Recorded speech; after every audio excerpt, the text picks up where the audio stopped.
നമസ്കാരം. D focus തുടങ്ങുന്നു. പരിശീലനത്തിനിടെ വെടിയേറ്റ് മരിച്ച NCC കാഡറ്റ് ധനുഷ് കൃഷ്ണയുടെ പോസ്റ്റ്മോർട്ടം നടപടികൾ പൂർത്തിയായി. നട്ടലിന്റെ സമീപത്ത് നിന്നാണ് വെടിയുണ്ട കണ്ടെത്തിയിട്ടുള്ളത്. വെടിയേറ്റ ഭാഗത്ത് 1/2 സെന്റിമീറ്റർ വ്യാസത്തിൽ മുറിവുണ്ടെന്നും പ്രാഥമിക പോസ്റ്റ്മോർട്ടം റിപ്പോർട്ടിലുണ്ട്. പോസ്റ്റ്മോർട്ടത്തിന് ശേഷം മൃതദേഹം ധനുഷിന്റെ സ്വദേശമായ കൊല്ലത്തേക്ക് കൊണ്ടുപോയി. ഫോറൻസിക് സർജൻ ഡോക്ടർ കൃഷ്ണകുമാറിന്റെ നേതൃത്വത്തിലായിരുന്നു പോസ്റ്റ്മോർട്ടം. നെഞ്ചിന് മുകളിൽ 1/2 സെന്റിമീറ്റർ വ്യാസത്തിലുള്ള മുറിവാണുള്ളത്. വെടിയുണ്ട ശ്വാസകോശവും കശേരുക്കളും കടന്ന് നട്ടലിന് സമീപമാണ് ഉണ്ടായിരുന്നതെന്നും റിപ്പോർട്ടിലുണ്ട്. ആന്തരിക രക്തസ്രാവമാണ് മരണകാരണമെന്നും വെടിയേറ്റ് 15 മിനിറ്റിനുള്ളിൽ മരണം സംഭവിച്ചിരിക്കാമെന്നും റിപ്പോർട്ടിൽ പറയുന്നു. തലയ്ക്ക് പിറകിലും ചെറിയ മുറിവുണ്ട്. എന്നാൽ ഇത് വെടിയേറ്റ് നിലത്ത് വീണപ്പോൾ സംഭവിച്ചതാവാമെന്ന നിഗമനത്തിലാണ് പോലീസും ഫോറൻസിക് സർജനും. പോസ്റ്റ്മോർട്ടത്തിന്റെ പ്രാഥമിക റിപ്പോർട്ട് ഫോറൻസിക് സർജനിൽ നിന്നും പോലീസ് ശേഖരിച്ചിട്ടുണ്ട്. ഇതിന്റെ ചുവട് പിടിച്ചായിരിക്കും ഇനിയുള്ള അന്വേഷണം മുന്നോട്ടു പോകുക. മുറിവിന്റെ ആഴവും ബുള്ളറ്റിന്റെ സഞ്ചാരഗതിയും പരിശോധിച്ച് എത്ര ദൂരത്തു നിന്നാണ് വെടിയേറ്റതെന്നാവും ആദ്യം പോലീസ് അന്വേഷിക്കുക. തോക്കിന്റെയും തിരയുടെയും ഫോറൻസിക് പരിശോധനകൾ പൂർത്തിയായ ശേഷം മാത്രമേ ഏത് തോക്കിൽ നിന്നാണ് വെടിയുണ്ടയേറ്റതെന്ന് വ്യക്തമാവുകയുള്ളൂ. തോക്ക് തിരിച്ചറിഞ്ഞ ശേഷം പോസ്റ്റ്മോർട്ടം റിപ്പോർട്ടിലെ വിവരങ്ങളുമായി താരതമ്യപ്പെടുത്തിയുള്ള അന്വേഷണമായിരിക്കും നടക്കുക. ജയേഷ്, മീഡിയ 1, കോഴിക്കോട്. അപകടങ്ങളിൽ നിന്ന് NCC അധികൃതർ പാഠം പഠിക്കുന്നില്ല എന്നതിന്റെ തെളിവാണ് ധനുഷ് കൃഷ്ണയുടെ അനുഭവമെന്ന് നേരത്തെ പരിശീലനത്തിനിടെ വെടിയേറ്റു മരിച്ച വടകര സ്വദേശി അനസിന്റെ രക്ഷിതാക്കൾ പറഞ്ഞു. അനസിന്റെ മരണത്തിന് ഉത്തരവാദികളായവർക്കെതിരെ നടപടിയുണ്ടാകാത്തതിനാലാണ് ഇത്തരം സംഭവങ്ങൾ ആവർത്തിക്കുന്നതെന്നും അനസിന്റെ രക്ഷിതാക്കൾ മീഡിയ 1 പറഞ്ഞു. 2014 സെപ്റ്റംബറിലാണ് NCCയുടെ പരിശീലന ക്യാമ്പിൽ വെച്ച് വടകര സ്വദേശി അനസിന് വെടിയേൽക്കുന്നത്. വെടിവെപ്പ് പരിശീലനത്തിനുള്ള ബോർഡ് ശരിയാക്കുന്നതിനിടെ കേഡറ്റിന്റെ തോക്കിൽ നിന്ന് അബദ്ധത്തിൽ വെടിയേൽക്കുകയായിരുന്നു. അനസിന്റെ മരണത്തിനു ശേഷം സർക്കാർ 10 ലക്ഷം രൂപ കുടുംബത്തിന് നൽകി. സഹോദരിക്ക് ജോലി വാഗ്ദാനമുണ്ടായിരുന്നെങ്കിലും ഇതുവരെ ലഭിച്ചിട്ടില്ല. അവന്റെ പെങ്ങൾക്ക് ജോലി കൊടുക്കാന്ന് പറഞ്ഞിട്ട് ആ ഡിപ്പാർട്ട്മെന്റിൽ അങ്ങോട്ടും ഇങ്ങോട്ടും തട്ടിക്കളിക്കുക. ഇതുവരെ ഒന്നും ആയിട്ടില്ല. പല പ്രാവശ്യം തിരുവനന്തപുരത്ത് പോയി. അപ്പം കോഴിക്കോട് കളക്ടർക്ക് ഇതുവരെ ഒരു വിവരം ലഭിച്ചിട്ടില്ല എന്നാണ്. നമ്മളോടിപ്പോൾ ലാസ്റ്റ് സർട്ടിഫിക്കറ്റൊക്കെ ആവശ്യപ്പെട്ടിട്ടുണ്ട്. അത് കോഴിക്കോട് കളക്ടർക്ക് സമർപ്പിച്ചിട്ടുണ്ട്. ഇനിയിപ്പോൾ അവർ പറയുന്ന അവർക്ക് ഓർഡറൊന്നും എത്തിയിട്ടില്ല. ധനുഷിന്റെ അപകടമറിഞ്ഞപ്പോൾ തന്റെ മകനെയാണ് ഓർത്തതെന്ന് അനസിന്റെ ഉമ്മ റംല പറഞ്ഞു.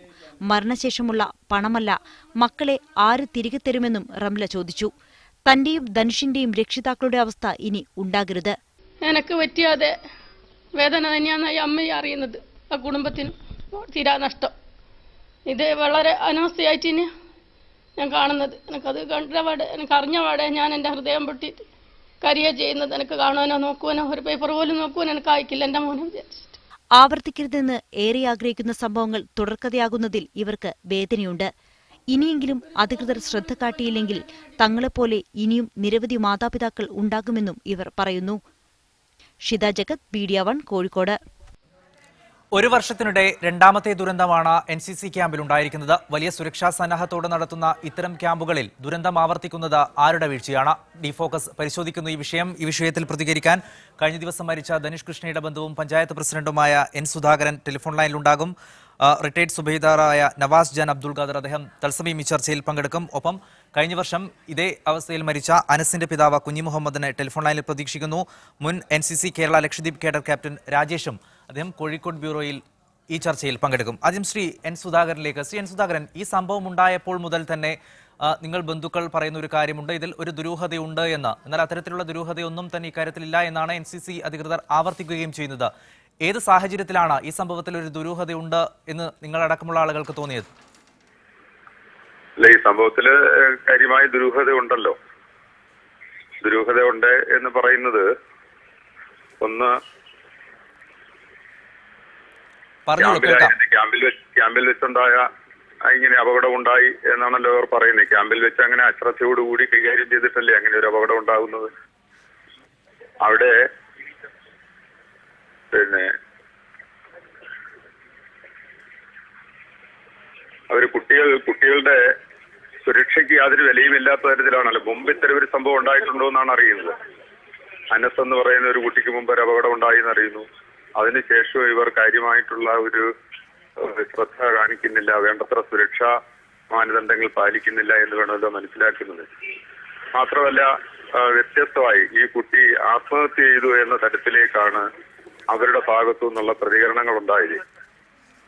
അപ്പൊ അത് നമുക്ക് യാതൊരു കാരണവശാലും അംഗീകരിക്കാനാവില്ല. നമ്മൾ ആ പ്രതിഷേധം ബന്ധപ്പെട്ടവരെ അറിയിക്കുക എല്ലാം കഴിഞ്ഞ ദിവസം തന്നെ ചെയ്തിട്ടുണ്ട്. ശ്രീ എൻ സുധാകരൻ, മുമ്പും ഒരുപാട് ക്യാമ്പിൽ പങ്കെടുത്ത ഒരു വിദ്യാർത്ഥിയാണ് ധനുഷ്. മികച്ച ഒരു ഷൂട്ടറാണ് എന്ന് പേരെടുത്തൊരു വിദ്യാർത്ഥിയാണ്. അതിനനുസരിച്ചുള്ള അംഗീകാരം ആ വിദ്യാർത്ഥിക്ക് നൽകുന്നതിന് തലേദിവസമാണ് ഇത്തരത്തിലൊരു ദാരുണ സംഭവം ഉണ്ടായത്. അപ്പോഴും ഇപ്പോൾ NCC അധികൃതർ പറയുന്നത് ഇത് അബദ്ധവശാൽ സംഭവിക്കുന്നത് എന്നാണ്. ആ ഒരു വിശദീകരണത്തിൽ നിങ്ങൾ തൃപ്തരാണോ? ഒരിക്കലും തൃപ്തരല്ല. കാരണം അങ്ങനെ ഒരു അബദ്ധം എന്ന് പറഞ്ഞിട്ട് ഉണ്ടാകാൻ പാടില്ലല്ലോ. അബദ്ധം ഉണ്ടാകാനാണെങ്കിൽ അങ്ങനെ ഈ കുട്ടികളെ എന്ത് വിശ്വസിച്ചിട്ടാണ് രക്ഷകർത്താക്കൾ ഇവരുടെ ഈ ക്യാമ്പിലേക്കൊക്കെ പറഞ്ഞയക്കുന്നത്? പൂർണ്ണമായും വിശ്വസിച്ചല്ലേ പറഞ്ഞയക്കുന്നത്. അങ്ങനെ അബദ്ധങ്ങൾ ഉണ്ടാകാൻ സാധ്യതയുണ്ടെന്നോ ഒക്കെ ഉണ്ടെങ്കിൽ അവർ കുട്ടി അറിയാവുന്ന കാര്യങ്ങളാണല്ലോ. അപ്പൊ ആവശ്യമായിട്ടുള്ള നിയമപരമായിട്ടുള്ള സുരക്ഷാ ക്രമീകരണങ്ങൾ പാലിക്കുന്നതിന് ബന്ധപ്പെട്ടവരുടെ ഭാഗത്ത് ഗുരുതരമായി വീഴ്ച ഉണ്ടായിട്ടുണ്ടെന്ന് വേണം മനസ്സിലാക്കാൻ. മാത്രമല്ല, ഈ കുട്ടി ആത്മഹത്യ ചെയ്താണ് എന്ന തരത്തിലേക്കൊക്കെ പ്രചരിപ്പിക്കുന്നു എന്ന് പറയുന്നത്, അതായത് ഒരു അദമ്യമായിട്ടുള്ള മിലിറ്ററി സർവീസിൽ ചേരണമെന്നുള്ള ഒരു അദമ്യമായിട്ടുള്ള ഒരു ആഗ്രഹമുള്ള ഒരു കുട്ടിയാണ്. എനിക്ക് നേരിട്ടറിയുന്ന ഞങ്ങളുടെ പഞ്ചായത്ത് കമ്മിറ്റിയിൽ പ്രവർത്തിക്കുന്ന ഈ കുട്ടിയുടെ മാതാവ് ക്ഷേമാരി സ്റ്റാൻഡിംഗ് കമ്മിറ്റിയുടെ ചെയർപേഴ്സണാണ്. അവരും ഈ പയ്യനും നേരിട്ട് നിങ്ങളൊക്കെ തമ്മിൽ സംസാരിച്ചിട്ടുണ്ട്. അദമ്യമായിട്ടുള്ള ആഗ്രഹം മിലിറ്ററി സർവീസിൽ ചേരണമെന്ന്. അതിനുവേണ്ടി എന്തു തരത്തിലും അത് നേടിയെടുക്കുക എന്ന ഒരു പ്രവർത്തനത്തിന്റെ ഭാഗമായി നിൽക്കുന്ന ഒരു പയ്യനാണ്. അപ്പൊ അയാൾ ഇങ്ങനെ ആത്മഹത്യ ചെയ്തു അല്ലെങ്കിൽ എന്നൊക്കെ പറയുന്നത് അടിസ്ഥാനരഹിതമാണ്. ആ കുടുംബത്തോടുള്ള ഏറ്റവും വലിയ അനാദരവും ആക്ഷേപവുമാണ്. ഈ സംഭവം നടന്ന് 2 മണിക്കൂറിന് ശേഷമാണ് NCC അധികൃതർ ഇക്കാര്യം പോലീസിൽ അറിയിച്ചിട്ടുള്ളത് എന്നൊരു ആക്ഷേപം ഉയർന്നിട്ടുണ്ട്. അന്വേഷിക്കാനെത്തിയ പോലീസിനകത്തേക്ക് കടത്തിവിടാതെയുള്ള സംഭവം പോലും ഉണ്ടായി. ബന്ധുക്കൾക്ക് ഇക്കാര്യത്തിൽ കൃത്യമായ ഒരു അറിയിപ്പ് ഈ NCC ക്യാമ്പിൽ നിന്ന് ലഭിച്ചിട്ടുണ്ട്. പോലീസിനെ അറിയിച്ചിട്ടില്ലല്ലോ. അവര് പോലീസിനെ അറിയിച്ചില്ല. ഞങ്ങളാണ് പോലീസിനെ അറിയിക്കുന്നത്. കൺസ്യൂമർ ഫെഡിൽ ജോലി ചെയ്യുന്ന എന്ന് പറയുന്ന ഒരു ജീവനക്കാരൻ, കൊട്ടാരി വടക്കേക്കര CPM-ന്റെ ലോക്കൽ കമ്മിറ്റിയുടെ സെക്രട്ടറിയാണ് അദ്ദേഹം. അദ്ദേഹം കൺസ്യൂമർ ഫെഡിൽ ADGP സത്യങ്കിരി സാറിന്റെ ഒപ്പം ജോലി ചെയ്യുന്ന ആളെന്ന തരത്തിൽ ഇങ്ങനത്തെ സംഭവം ഉണ്ടായി എന്ന് ശ്രദ്ധയിൽപ്പെട്ട ഉടനെ തന്നെ അദ്ദേഹത്തിന്റെ ശ്രദ്ധയിൽപ്പെടുത്തുകയും അദ്ദേഹം അത് ഉടനെ തന്നെ കോഴിക്കോട് കമ്മീഷണറെ വിളിച്ചറിയിക്കുകയും അങ്ങനെയാണ് കമ്മീഷണർ ഹോസ്പിറ്റലിൽ എത്തുകയും വേണ്ട നടപടികൾ സ്വീകരിക്കുകയും തയ്യാറായത്. അല്ലാതെ പോലീസല്ല നേരിട്ട് അറിയിക്കുന്നത്. ഏതാണ്ട് അവർ ഇന്ന് പോലീസിന്റെ റിപ്പോർട്ട് അനുസരിച്ച്, അതായത് അവർ നൽകിയ മൊഴി അനുസരിച്ച് 2:30 ഹോസ്പിറ്റലിൽ എത്തിച്ചു എന്നാണ്. അത് ഒരു 4 മണിയോടുകൂടിയാണ് കുട്ടിയുടെ മാതാവിനെയോ ഒക്കെ വിളിച്ചറിയിക്കുന്നത്. അപ്പൊ അതിനകത്ത് അവരുടെ ഭാഗത്തു നിന്ന് കാര്യമായിട്ടുള്ള ഗുരുതരമായിട്ടുള്ള യഥാസമയം വിവരങ്ങൾ അറിയിക്കുന്നതിൽ വന്നിട്ടുണ്ട്. റൈറ്റ്, ഞാൻ താങ്കളിലേക്ക് തിരിച്ചു വരാം. കഴിഞ്ഞ വർഷം മരിച്ച അനസിന്റെ പിതാവ് കുഞ്ഞു മുഹമ്മദ് കൂടി, അദ്ദേഹം ഇപ്പോൾ ടെലിഫോൺ ലൈനിലുണ്ട്. ശ്രീ കുഞ്ഞു മുഹമ്മദ്, അനസിന് സംഭവിച്ച ദുരന്തം വീണ്ടും ആവർത്തിക്കപ്പെട്ടിരിക്കുന്നു. അന്ന് അനസിനുണ്ടായ ദുരന്തത്തെക്കുറിച്ചുള്ള കൃത്യമായ അന്വേഷണം അക്കാര്യത്തിൽ ഉണ്ടായിട്ടുണ്ടോ? വലിയ രീതിയിൽ അന്വേഷണം നടക്കുമെന്നും കൃത്യമായ വിവരം പുറത്തു കൊണ്ടുവരും എന്നൊക്കെയാണ് അന്നുണ്ടായ വാഗ്ദാനങ്ങൾ. അതൊക്കെ പാലിക്കപ്പെട്ടോ? ഇതുവരെ പാലിക്കപ്പെട്ടിട്ടില്ല. എന്താണ് അവസാനം എത്തിയ നിഗമനം? ഏതൊക്കെ ഘട്ടത്തിൽ അന്വേഷണ സംഘം നിങ്ങളുമായി ബന്ധപ്പെട്ടിരുന്നു? ഇപ്പോൾ അന്വേഷണം അന്ന് വലിയ രീതിയിൽ നടക്കുകയും അത് കൃത്യമായി പോകുന്നുണ്ടോ എന്നൊക്കെ പറയുകയും ചെയ്തിരുന്നു. അന്വേഷണ ഉദ്യോഗസ്ഥന്മാർ നമ്മളുമായിട്ട് ബന്ധപ്പെടുന്നില്ല, നമ്മൾ അങ്ങോട്ടാണ് ബന്ധപ്പെടുന്നത്. ഒരു 10 പ്രാവശ്യമെങ്കിലും നമ്മൾ കൂത്തുപറമ്പ് CA ആയിട്ട് ബന്ധപ്പെടുകയാണ്. എന്താണ്? കേൾക്കുന്നുണ്ട്, പറഞ്ഞോളൂ. ഇപ്പോ അന്വേഷിക്കുന്ന കൂത്തുപറമ്പ് CA ആണ്. എന്താണ് അന്വേഷണ സംഘത്തിൽ നിന്ന് നിങ്ങൾക്ക് ലഭിക്കുന്ന മറുപടി? എവിടെ എത്തിയ അന്വേഷണം എന്നാണ് അവർ പറയുന്നത്? എവിടെ എത്തിയില്ല, തുടക്കത്തിൽ തന്നെയാണ്. സ്റ്റാർട്ടിങ് എങ്ങനെയായിരുന്നോ അതുപോലെ തന്നെയാണ്. ഇതൊരു പുരോഗതി ഇതുവരെ ഉണ്ടായിട്ടില്ല. അന്ന് നിങ്ങൾക്ക് വലിയ രീതിയിൽ സർക്കാർ ഭാഗത്ത് നിന്ന് സഹായം അടക്കം ലഭിക്കും എന്നുള്ള വാഗ്ദാനം ഉണ്ടായിരുന്നു, മുഖ്യമന്ത്രിയുടെ അടക്കം ഭാഗത്ത് നിന്ന്. അതും പാലിക്കപ്പെട്ടില്ല എന്നാണോ? ഇതുവരെ പൂർത്തീകരിച്ചിട്ടില്ല. ഇപ്പോൾ വീണ്ടും അത്തരത്തിലുള്ള ഒരു ദുരന്തം ഉണ്ടായിരിക്കുന്നു. അന്നത്തെ ആ ദുരന്തത്തിന് ശേഷവും നമ്മുടെ NCC സംവിധാനങ്ങൾ പാഠം പഠിച്ചിട്ടില്ല എന്ന് തന്നെ വേണ്ടേ മനസ്സിലാക്കാൻ? അതെ, അന്ന് തന്നെ ഉത്തരവാദിത്തപ്പെട്ടവരുടെ കർശന നടപടി മാതൃകാപരമായി കർശനമായ നടപടി ഉണ്ടായിരുന്നെങ്കിൽ വീണ്ടും ഒരു ദുരന്തം ആവർത്തിക്കുമായിരുന്നില്ല. റൈറ്റ്, ഞാൻ താങ്കളിലേക്ക് തിരിച്ചു വരാം. മുൻ NCC Kerala Lakshadweep cadre captain Rajesh, അദ്ദേഹം കോഴിക്കോട് ബ്യൂറോയിലുണ്ട്. ശ്രീ രാജേഷ്, NCCക്കെതിരെ വലിയ രീതിയിലുള്ള ആക്ഷേപമാണ് ഉയരുന്നത് ഈ മരിച്ച ബന്ധുക്കളുടെ ഭാഗത്ത് നിന്നും. ഒരു സുരക്ഷാ വീഴ്ച ഉണ്ടായിട്ടുണ്ട് NCCയുടെ ഭാഗത്ത് നിന്ന് എന്നാണ് ഇവരൊക്കെ ഒരേപോലെ പറയുന്ന കാര്യം. താങ്കൾ എങ്ങനെ പ്രതികരിക്കുന്നു അതിനോട്?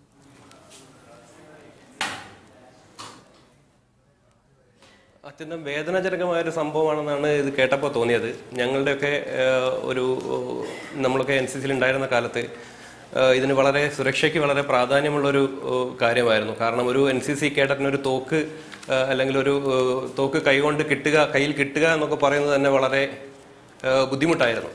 അതിൻ്റെതായ ഒരു ക്രമവും ചിട്ടയും ഒക്കെ അതിനുണ്ടാവാറുണ്ട്. അതിനകത്ത് ഒരു പ്രോട്ടോക്കോളുണ്ട്. അല്ലാതെ ലോഡ് ചെയ്ത ഒരു ഗണ്ണൊരു കേഡറ്റിന് കിട്ടുക എന്നൊക്കെ പറയുന്നത് നമ്മളൊരിക്കലും മനസ്സിലാവുന്നില്ല അതെങ്ങനെ വന്നു എന്നുള്ളത്. ഒരു സുരക്ഷാ വീഴ്ച അല്ലെങ്കിൽ ഉദ്യോഗസ്ഥരുടെ അല്ലെങ്കിൽ അതിനുണ്ടായിരുന്നവരുടെ അധ്യാപകരുടെ ഭാഗത്തുനിന്നോ എവിടെ നിന്നും ഉണ്ടായിട്ടുള്ള ഒരു പാളിച്ച ഇതിനകത്തുണ്ട് എന്ന് തന്നെയാണ് മനസ്സിലാക്കാൻ കഴിഞ്ഞിട്ടുള്ളത്. അപ്പോൾ ഈ ബന്ധുക്കൾ പറയുന്നതിൽ കാര്യമുണ്ട് എന്ന് തന്നെയല്ലേ? കാരണം കൃത്യമായിട്ടുള്ള മാനദണ്ഡങ്ങളുണ്ട്, കൃത്യമായിട്ടുള്ള നിയമങ്ങളുണ്ട് ഇക്കാര്യത്തിൽ തൂക്കടക്കമുള്ള ഉപകരണങ്ങൾ ഉപയോഗിക്കുന്നതിൽ. ഇതേ സമാനമായ ദുരന്തം ഒരു വർഷത്തിനിടെ വീണ്ടും ആവർത്തിക്കപ്പെടുകയാണ്. അപ്പോൾ ഈ കുടുംബങ്ങൾ ഇപ്പോൾ ഉയർത്തുന്നതിൽ ഇപ്പോൾ ദുരൂഹതയുണ്ട്, സുരക്ഷാ വീഴ്ചയുണ്ട് എന്ന് പറയുമ്പോൾ അത് സമ്മതിച്ചു കൊടുക്കേണ്ടി വരില്ലേ? തീർച്ചയായും. അതായത് ഒരു NCC ക്യാമ്പിനകത്ത് ഒരു റൈഫിൾ ഉപയോഗിക്കുക എന്ന് പറയുമ്പോൾ നമ്മൾ ആ റൈഫിള് ഒരു കൃത്യമായൊരു സ്ഥലത്ത് വെച്ചതിന് ശേഷം കൃത്യമായിട്ട് അതിൻ്റെ ബുള്ളറ്റുകൾ ഒരു കേഡറ്റിൻ്റെ കയ്യിൽ എണ്ണിയതിന് ശേഷമാണ് കൊടുക്കുന്നത്. ആ കേഡറ്റ് ആ ബുള്ളറ്റ് ഉപയോഗിച്ച് കഴിഞ്ഞാൽ 10 ബുള്ളറ്റാണ് കൊടുക്കുന്നതെങ്കിൽ ആ 10 ബുള്ളറ്റിൻ്റെ കാലി കേസ് തിരിച്ച് കൗണ്ട് ചെയ്ത് എണ്ണിക്കൊടുക്കുമ്പോൾ മാത്രമാണ് ആ കൗണ്ട് കൃത്യമല്ലെങ്കിൽ അന്ന് ആ കേഡറ്റിനെ അവിടെ നിന്ന് വിട്ടുപോകാനോ അല്ലെങ്കിൽ ആ ഉദ്യോഗസ്ഥനെ അവിടെ നിന്ന് വിട്ടുപോകാനോ പറ്റുന്ന ഒരു സാഹചര്യമില്ല. കാരണം അത് അത്രയും വളരെ വളരെ വളരെ സുരക്ഷയുടെ കാര്യമായതുകൊണ്ട് തന്നെ അങ്ങനെ ഒരു ഇതിലാണ് എൻ്റെയൊക്കെ അറിവിൽ അത് ചെയ്തു പോന്നിട്ടുള്ളത്.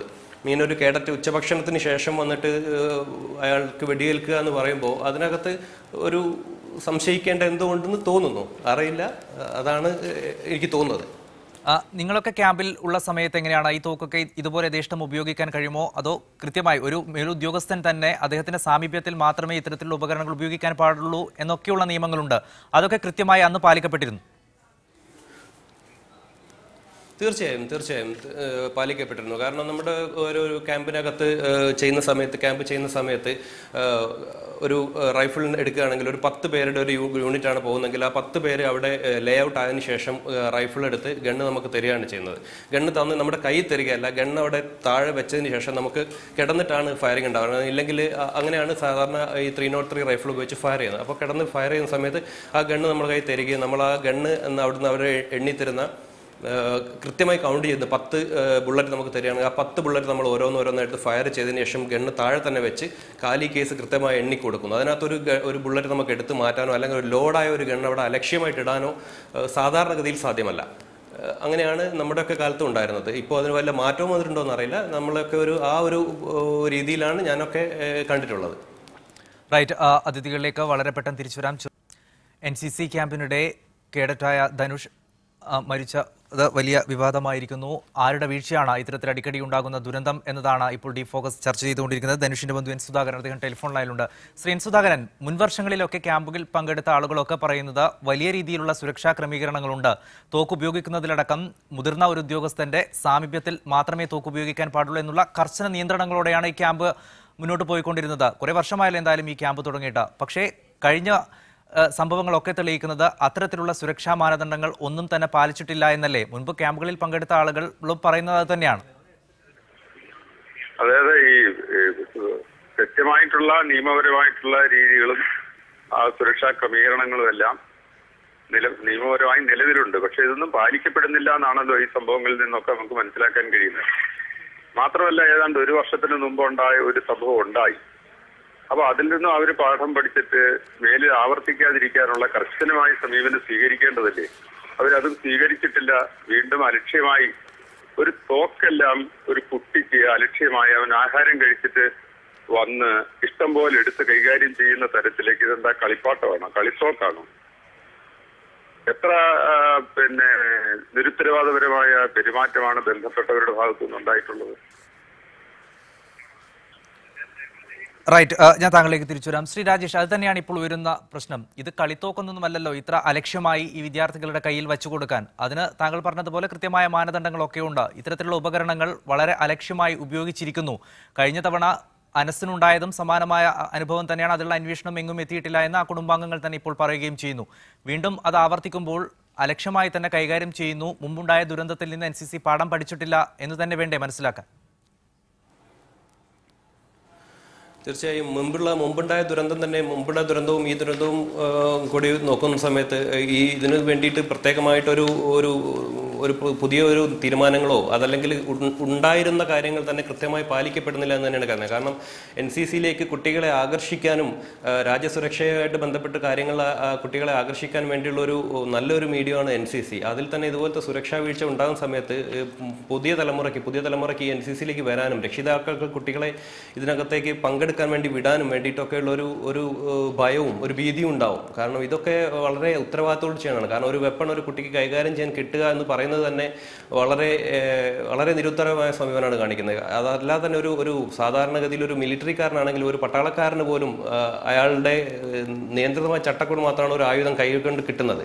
ഒരു NCC കേഡറിന് ഇങ്ങനെ ലക്ഷ്യമായിട്ട് ഉപയോഗിക്കാൻ വേണ്ടി ആയുധം കിട്ടുക എന്ന് പറയുന്നത് തീർച്ചയായിട്ടും വളരെ അതിനകത്തൊരു ദുരൂഹതയുണ്ടെന്ന് തോന്നുന്നു. കാരണം അങ്ങനെയാണ് അതിൻ്റെ ഒരു ഒരുപാട് കൺട്രോൾസ് ഇതിനകത്തുണ്ട്. NCC എന്ന് പറഞ്ഞാൽ വളരെ സ്ട്രിക്റ്റ് ആയിട്ട് പോകുന്ന ഒരു ഓർഗനൈസേഷനാണ്. കാരണം അതിനകത്ത് ഒബീഡിയൻസ് ഫസ്റ്റ് ഒബേ എന്നാണ് പറയുക. അപ്പോൾ ഒരു റൈഫിൾ ഒരു കേഡറ്റിന് കൈകൊണ്ട് തുടരാൻ കിട്ടണമെങ്കിൽ പോലും അതിന് ഒരുപാട് കടമ്പകൾ കിടക്കേണ്ടതുണ്ട്.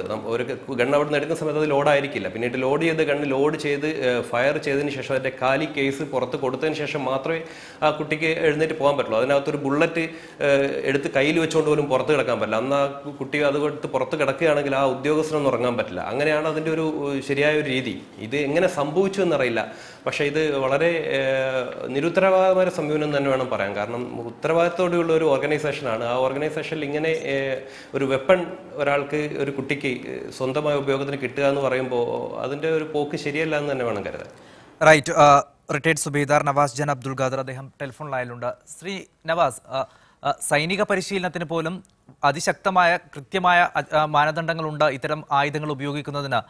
സൈനികരായി പ്രവേശനം ലഭിച്ച ആളുകൾ പോലും അത് പാലിച്ചു വേണം അത് ഉപയോഗിക്കാൻ എന്നിരിക്കെയാണ് ഇത്തരത്തിൽ ക്യാമ്പുകളിൽ പങ്കെടുക്കുന്ന വിദ്യാർത്ഥികൾക്ക് അലക്ഷ്യമായ ഇത്തരത്തിലുള്ള തോക്കുകൾ ഉപയോഗിക്കുകയും അവർക്ക് അബദ്ധത്തിൽ വെടിയേൽക്കുകയും ചെയ്തത്. ഇത് അബദ്ധത്തിലാണെങ്കിൽ ഒരു വർഷത്തിനിടെ സമാനമായ 2 സംഭവങ്ങൾ ഉണ്ടായി.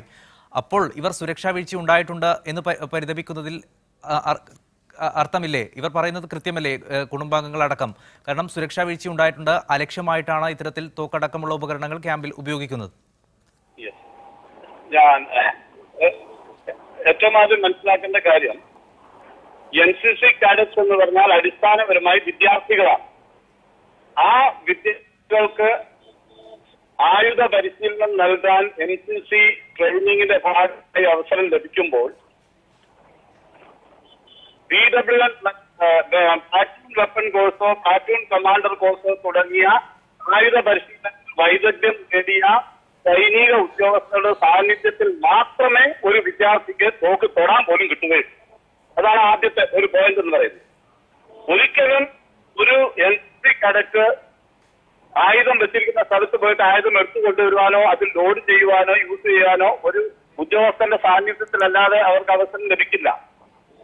അപ്പോൾ ഇത്തരം സംഭവങ്ങൾ വിരൽ ചൂണ്ടുന്നത് കൂടുതൽ മെച്ചപ്പെട്ട രീതിയിൽ നിലവിലുള്ള നിയമങ്ങൾ SOP സ്റ്റാൻഡിംഗ് ഓപ്പറേറ്റിംഗ് പ്രൊസീജിയർ എന്ന് പറയും. ഈ സ്റ്റാൻഡിംഗ് ഓപ്പറേറ്റിംഗ് പ്രൊസീജിയർ ഫലപ്രദമായി നടപ്പിലാക്കാൻ കൂടുതൽ ജാഗരൂകരാകേണ്ടതുണ്ട്. അതല്ലാതെ ഒരു ട്രെയിൻഡ് സോൾജറിൽ നിന്ന് അല്ലെങ്കിൽ പരിശീലനം സിദ്ധിച്ച ഒരു സൈനികനിൽ നിന്ന് നമ്മൾക്ക് പ്രതീക്ഷിക്കാവുന്ന പരിപൂർണത ഒരു NCC കാഡറ്റിൽ നിന്ന് നമുക്ക് പ്രതീക്ഷിക്കാൻ പറ്റില്ല. കാരണം NCC കാഡറ്റ് എന്ന് പറയുന്ന ഒരു വിദ്യാർത്ഥി മാത്രമാണ്. അവനെ ലീഡർഷിപ്പ് ക്വാളിറ്റീസ് നൽകി, നേതൃത്വ പാഠവും നൽകി, ആയുധവും ആയുസ് പരിചയപ്പെടുത്താൻ മാത്രമാണ് NCC ട്രെയിനിങ്ങിലൂടെ ലഭിക്കുന്നത്. അപ്പോൾ പരിചയസമ്പന്നരായ ആയുധം കൈകാര്യം ചെയ്യുന്ന ഒരു സോൾജറിൽ നിന്നും എക്സ്പെക്ട് ചെയ്യാവുന്ന ആ പെർഫെക്ഷൻ അല്ലെങ്കിൽ ആ പരിപൂർണത നമുക്കൊരു കുട്ടികളിൽ നിന്നും എക്സ്പെക്ട് ചെയ്യാൻ പറ്റില്ല. ശ്രീ നവാസ് ജാൻ, കഴിഞ്ഞ ഒരു വർഷത്തിന് മുമ്പ് സമാനമായ അപകടം തന്നെയാണ് ഇതുപോലുള്ള ഒരു ക്യാമ്പിലുണ്ടായത്. അതിനുശേഷം നിയമങ്ങൾ കുറച്ചുകൂടി ശക്തമാക്കിയിട്ടുണ്ട് ഇത്തരത്തിൽ ഉപകരണങ്ങൾ ഉപയോഗിക്കുന്നതിലടക്കം എന്നാണ് അറിയാൻ കഴിഞ്ഞത്. അങ്ങനെ ഉണ്ടായിട്ട് പോലും ഇത്തരത്തിൽ സുരക്ഷാ വീഴ്ച ഉണ്ടായിരിക്കുന്നു. ആരുടെ ഭാഗത്തു നിന്നുള്ള വീഴ്ചയാണിത്? ഇത് ഈ ഒരു പർട്ടിക്കുലർ ഇൻസിഡന്റിൽ ആരുടെ ഭാഗത്ത് നിന്നുള്ള വീഴ്ചയാണെന്നോ അശ്രദ്ധയാണോ എന്ന് നമുക്ക് കമന്റ് ചെയ്യാൻ സാധ്യമല്ല. നിങ്ങളെപ്പോലെ മാധ്യമങ്ങളിൽ നിന്നുള്ള അറിവ് മാത്രമേ എനിക്കുള്ളൂ. പക്ഷെ ഒരു കാര്യം പറയാം, അനസിന്റെ സംഭവത്തിന് ശേഷം എല്ലാ NCC ക്യാമ്പുകളിലും എല്ലാ ഉദ്യോഗസ്ഥന്മാർക്കും വളരെ ശക്തമായ കർശനമായ നിർദ്ദേശം ലഭിച്ചിട്ടുണ്ട്. റേഞ്ചിൽ കുട്ടികൾ ഫയറിംഗിന് വേണ്ടി നിൽക്കുമ്പോൾ മാത്രമേ അവരുടെ കയ്യിൽ കാട്രിഡ്ജ് അഥവാ വെടിയുണ്ട കൊടുക്കാൻ പാടുള്ളൂ.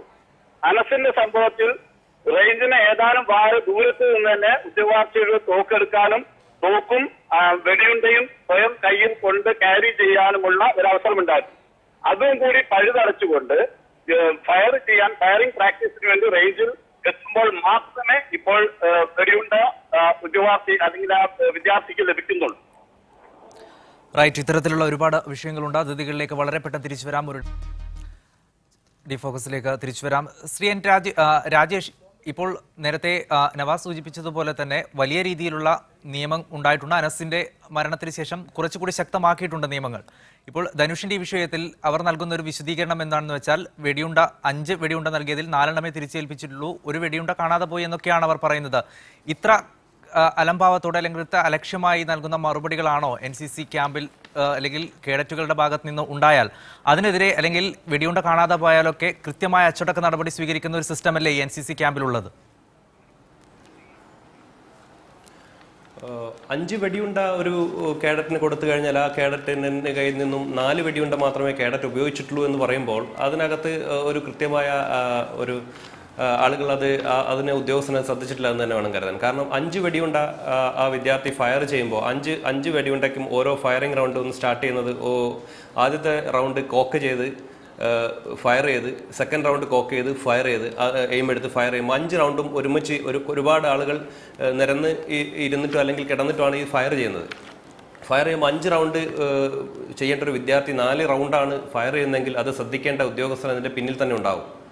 ആ ഉദ്യോഗസ്ഥരാണ് ശ്രദ്ധിക്കേണ്ടത്. അതിനുശേഷം ആ 5 റൗണ്ട് ഫയർ ചെയ്തതിന് ശേഷം 5 റൗണ്ടിൻ്റെയും അതായത് വെടിയുണ്ട എന്ന് പറയുന്നതിൻ്റെ കേസ് കാണും. ആ കേസ് ഒന്ന് തിരിച്ച് കോക്ക് ചെയ്യുന്ന സമയത്ത് ആ കേസ് പുറത്തേക്ക് ചാടി വരും. ആ കേസ് എടുത്തിട്ട് ഈ 5 കേസും തിരിച്ച് കൗണ്ട് ചെയ്ത് 5 എണ്ണം തിരിച്ച് ആ ഉദ്യോഗസ്ഥൻ്റെ കയ്യിൽ ഏൽപ്പിക്കുമ്പോൾ മാത്രമാണ് ആ കേഡറ്റിന് അവിടെ നിന്ന് പോകാൻ പറ്റുക.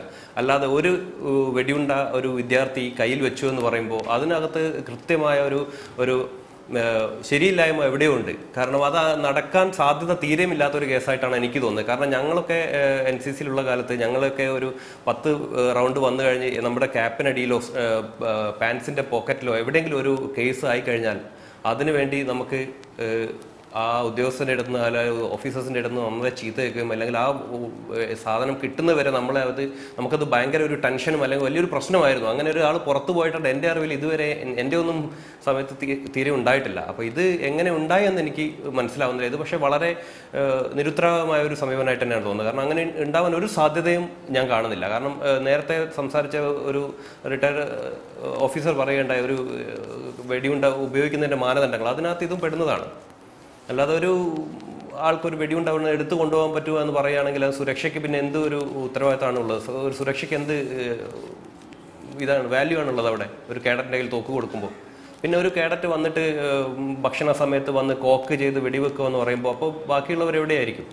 ആ കോക്ക് ചെയ്ത് വെടിവെക്കാനുള്ള അയാൾ എടുക്കുന്ന സമയം, ആ സമയമൊക്കെ ഇതിനകത്ത് ശ്രദ്ധിക്കപ്പെടേണ്ടതല്ലേ? അല്ലാതെ ഒരു വിദ്യാർത്ഥി നടന്നു വന്ന് തോക്കെടുത്ത് ഇത് ചെയ്യുന്ന സമയത്ത് സ്വയം വെടിവെക്കുക എന്ന് പറയുമ്പോൾ അപ്പോൾ അവിടെ തീരെ ഉത്തരവാദിത്തമില്ലാത്ത ആളുകളാണ് ഉണ്ടായിരുന്നതെന്നാണ് തോന്നുന്നത്. അല്ലെങ്കിൽ അങ്ങനെ സംഭവിക്കാൻ ഒരു സാധ്യതയും ഞാൻ കാണുന്നില്ല. റൈറ്റ്. ശ്രീ സുധാകരൻ, ഇത്തരത്തിൽ മുമ്പ് ക്യാമ്പുകളിൽ പങ്കെടുത്തവർ പോലും ഇതിൽ ദുരൂഹതയുണ്ട് എന്ന് പറയുന്നു. ഉദ്യോഗസ്ഥരുടെ ഭാഗത്ത് നിന്ന് കൃത്യമായ അലംഭാവമുണ്ട് എന്ന് പറയുന്നു. ബന്ധുക്കളടക്കം അത്തരത്തിൽ ഒരു അലംഭാവം ഉന്നയിച്ച സ്ഥിതിക്ക് കൂടുതൽ അന്വേഷണവുമായി മുന്നോട്ട് പോകാൻ തന്നെയല്ലേ നിങ്ങളുടെ തീരുമാനം? ഇപ്പോൾ നടക്കുന്ന അന്വേഷണത്തിൽ തൃപ്തരാണോ നിങ്ങൾ? തീർച്ചയായും ഒരു ഉന്നതതല അന്വേഷണം തന്നെ നടത്തണം. ഇപ്പോ നടക്കുന്ന അന്വേഷണം എന്ന് പറയുമ്പോൾ അന്വേഷിച്ച റിപ്പോർട്ടൊന്നും വന്നിട്ടില്ലല്ലോ. പക്ഷേ അതിനകത്തുള്ളത് ഒന്ന് CEO അവരുടെ ഒരു കമാൻഡിംഗ് ഓഫീസർ എന്ന് പറഞ്ഞ ഒരാൾ രാവിലെ ഹോസ്പിറ്റലിൽ ഉണ്ടായിരുന്നു. അദ്ദേഹം ഞങ്ങളുമായി സംസാരിക്കുമ്പോൾ തന്നെ മുമ്പേ ചർച്ചയിൽ പങ്കെടുത്ത ഒരാൾ പറഞ്ഞതുപോലെ ഇതുപോലെ 5 വെടിയുണ്ട കൊടുത്തുവെന്നും 4 കണ്ടുള്ളെന്നും ബാക്കി ഒരെണ്ണം കാണാനുണ്ടെന്നും കുറച്ചു നേരമൊക്കെ നോക്കിയതിന് ശേഷം ഭക്ഷണം കഴിക്കാൻ പോയി തിരിച്ചു വന്ന് വെടിയേറ്റ് കെട്ടുവന്ന് നോക്കുമ്പോൾ ആള് വെടികൊണ്ട് കിടക്കും എന്നെല്ലാം പറയുന്ന അത്രത്തോളം ലാഘവത്തോടെ നിരുത്തരവാദപരമായി അത് കൈകാര്യം ചെയ്യപ്പെടുന്ന ആ ഉദ്യോഗസ്ഥരും ഞങ്ങൾ പൊതുപ്രവർത്തകരും ബന്ധുക്കളും ഒക്കെ ആയി നിൽക്കുമ്പോഴാണ് അദ്ദേഹം പറയുന്നത് അദ്ദേഹമായിട്ടൊക്കെ വളരെ ഒരു സംഘർഷത്തിന്റെ രൂപത്തിൽ അല്ലെങ്കിൽ വളരെ അങ്ങോട്ടും ഇങ്ങോട്ടും പിണങ്ങി സംസാരിക്കുന്ന ഒരു അവസ്ഥയിലേക്കൊക്കെ ഉണ്ടായി. എന്നാൽ പിന്നീട് അദ്ദേഹം മീഡിയാസിനോട് തങ്ങൾക്ക് പെശക് പറ്റിയിട്ടുണ്ട് എന്ന് സമ്മതിച്ചതായിട്ടുമാണ് ഞങ്ങളുടെ മുമ്പിൽ വെച്ച് തന്നെ പറയുകയുണ്ടായി. അപ്പോൾ ഇത് എന്തോ മറച്ചു വെക്കാൻ അവർ പരിശ്രമിക്കുന്നത് പോലെ ഞങ്ങൾക്ക് തോന്നി. എന്തായാലും ഒരു ഉന്നതതല അന്വേഷണം തന്നെ ഇക്കാര്യത്തിൽ സർക്കാർ തലത്തിൽ ഒരു ഉന്നതതല അന്വേഷണം തന്നെ നടത്തണം. ഈ കുടുംബത്തിന് മതിയായ നഷ്ടപരിഹാരവും നൽകണം. റൈറ്റ്, വ്യക്തമാണ്. എന്തായാലും ഉന്നതതല അന്വേഷണം ഇക്കാര്യത്തിൽ നടത്തണം. ബന്ധുക്കൾക്കടക്കം ഇക്കാര്യത്തിൽ ദുരൂഹതയുണ്ട് എന്നുള്ള ആക്ഷേപം തന്നെയാണ് ബന്ധുക്കളുടെ ഭാഗത്ത് നിന്ന് വരുന്നത്. സുരക്ഷാ വീഴ്ച ഉണ്ടായിട്ടുണ്ടെങ്കിൽ കൃത്യമായ അന്വേഷണം നടത്തണം, നടപടി സ്വീകരിക്കണം. കൊല്ലപ്പെട്ട ധനുഷിന് കുടുംബത്തിന് സഹായം നൽകണം എന്ന് തന്നെയാണ് ഈ വിഷയത്തിൽ ഉയർന്നു വരുന്ന കാര്യം. ഇവിടെ നിന്ന് ശ്രീ എൻ സുധാകരൻ, നവാസ്, കുഞ്ഞി മുഹമ്മദ്, രാജേഷ് ഈ ചർച്ചയിൽ പങ്കെടുത്ത് സംസാരിച്ചത്. ഇതോടെ ഡി ഫോക്കസ് സമാപിക്കുന്നു. നാളെ മറ്റൊരു വിഷയവുമായി ഇതേ സമയത്ത് കാണാം. നമസ്കാരം.